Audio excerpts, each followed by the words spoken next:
என்ன பார்க்க போகிறோம்னா யூனிட் 6 மிசலினியஸ் அப்படின்னா பல்வேறு வகைகள் அப்படின்ற மாதிரி சொல்லியிருக்காங்க. அதில் ஃபஸ்ட்டு ஒன் வந்து RBI's control over commercial bank அப்படின்ற மாதிரி சொல்லியிருக்காங்க. ஆர்பிஐனா என்னன்னா ரிசர்வ் பேங்க் ஆஃப் இந்தியா அதுதான் சொல்கிறாங்க. இவங்க வந்து சென்ட்ரல் பேங்க் ஆஃப் இந்தியா வந்து எக்ஸசைஸ் பண்ணுறாங்க அப்படின்னு சொல்லியிருக்காங்க.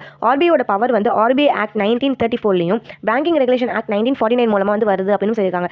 Section 35A of the banking regulation act இதில் வந்து என்ன சொல்லியிருக்காங்க அப்படின்னு பார்த்தோம்னா ஆர்பிஐ வந்து பேங்க்ஸுக்கு வந்து பைண்டிங் ஆகுது, தென் டைரக்ஷன் கொடுக்க வந்து முடியுது அப்படின்ற மாதிரி சொல்லியிருக்காங்க. Then public interest, depositor protection, banking policy வந்து எல்லாமே வந்து ஆர்பிஐ வந்து கண்ட்ரோல் பண்ணுறாங்க அப்படின்னு சொல்லியிருக்காங்க.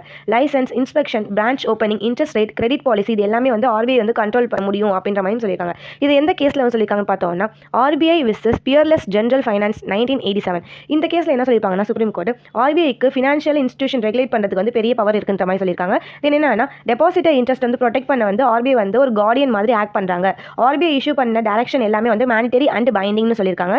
தென் வந்து பப்ளிக் டெபாசிட் வந்து அஃபெக்ட் ஆகிற எல்லா ஆக்டிவிட்டிஸையும் ஆர்பிஐ வந்து கண்ட்ரோல் பண்ண முடியும். அதாவது பப்ளிக்கை வந்து அஃபெக்ட் பண்ணுற ஏதாச்சும் ஒரு ஆக்டிவிட்டிஸ் நடந்துச்சுன்னா அந்த இடத்துல வந்து ஆர்பிஐ வந்து எல்லாத்தையும் கண்ட்ரோல் பண்ண முடியும் அப்படின்னு சொல்லியிருக்காங்க.